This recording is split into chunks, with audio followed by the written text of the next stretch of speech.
Hello, I'm Rachel Jones for the Finance News Network. Joining me from Kazia Therapeutics today is MD and CEO Dr. James Garner. James, welcome back to the network. Rachel, thanks for having me. It's great to be here. Now, Kazia licenses drug development candidates with the aim of taking them through to commercialization. How's progress? Rachel, that's right. We set up our company really to focus on one very specific thing, which was to take great quality, promising drugs that didn't fit with their original company's strategy and to build value around those. And our first drug was licensed in from Genentech, which of course is the world's most successful cancer drug developer. And we've taken that into now a phase 2 clinical trial. We're getting some fantastic data out of it. And frankly, it's looking so exciting for us that we've really been focusing around that for the last year or two. So some of those ambitions to continue broadening the portfolio have taken a little bit of a back seat for now. We've just got so much on our hands with paxalisib. But I think in the medium term, we'd like to get back to some of those growth aspirations. Thanks, James. And before we talk about your portfolio, can you tell us about your recently announced phase 2 interim results for paxalisib? Yeah, so we reported some data just recently, and it's looking really promising. We focused on two measures of the efficacy of the drug. The first of them is a measure called progression-free survival, and this really gives us a measure of, does the drug delay growth of the tumor? And on that score, it looks really promising. We're seeing a progression-free survival about 8.5 months for our drug versus 5.3 months for the existing standard of care, the only existing drug. So it looks like there's something like several months of advantage in there.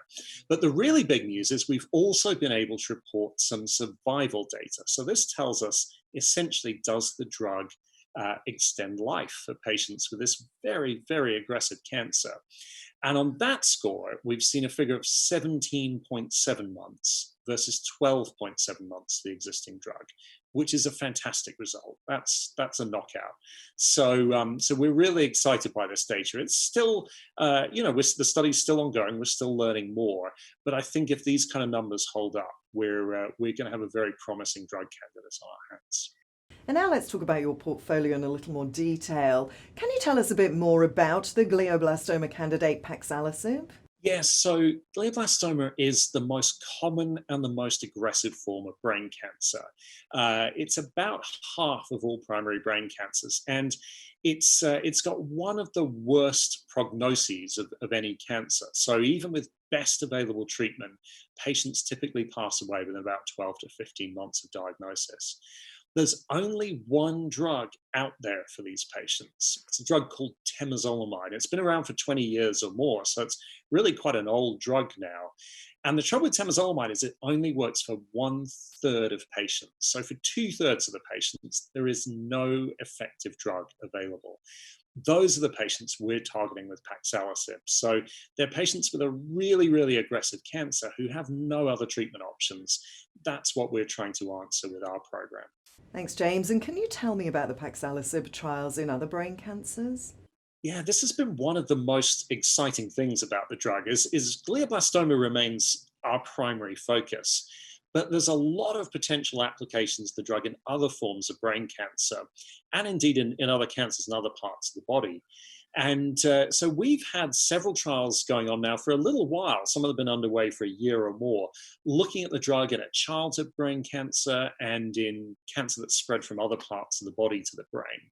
And what's been great is most of those studies are primarily funded by the hospitals that are running them. So it's a great value for money option for us.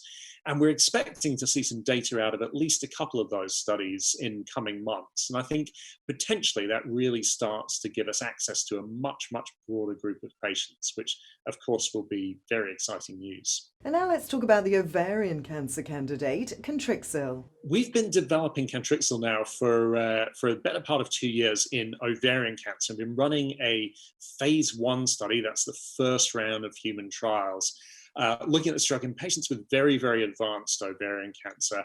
And we've similarly been seeing some great results there. We've had so far 3 patients that have shown either a complete response or a partial response. Now, complete response is when we really eradicate all trace of the cancer. A partial response is where there's still some left, but we dramatically shrink the tumors. So we're getting very, very clear data that this drug works. I think we've got some complex strategic decisions to make about it as the year progresses, and we're talking to potential partners that could help take that drug forward alongside us. So hopefully there'll be lots more to say as the year progresses from the Cantrixil program. Thanks, James. And to a question now that investors are asking every company, especially those conducting trials, what impact is COVID-19 having?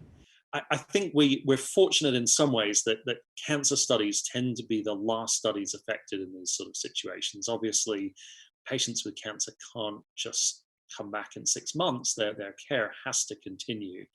And we're also fortunate that our two main studies, both the paxalisib study and the Cantrixil study, are fully recruited. They're not looking for new patients. So we're hopeful that we'll see only very modest impacts. But like every company, we're watching this carefully. We've put in place a range of mitigation plans, and we have to see how things unfold.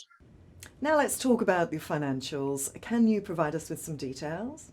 We just raised 7.2 million Australian dollars from in an oversubscribed institutional placement, and that's put us in really good shape now to see through the ongoing COVID-19 uncertainty and to progress our work through probably 3 to 4 more data readouts over the course of calendar 2020. So we're very, very fortunate that we've had great support from our investors, and I think that puts us in very, very robust condition now to weather the storm. So we're lucky that we can now just get on with the business of drug development, look at progressing the clinical trials, and look at reporting more data as it comes through during the year. Dr. James Garner, thanks so much for the update. Rachel, it's a pleasure. Thanks very much indeed.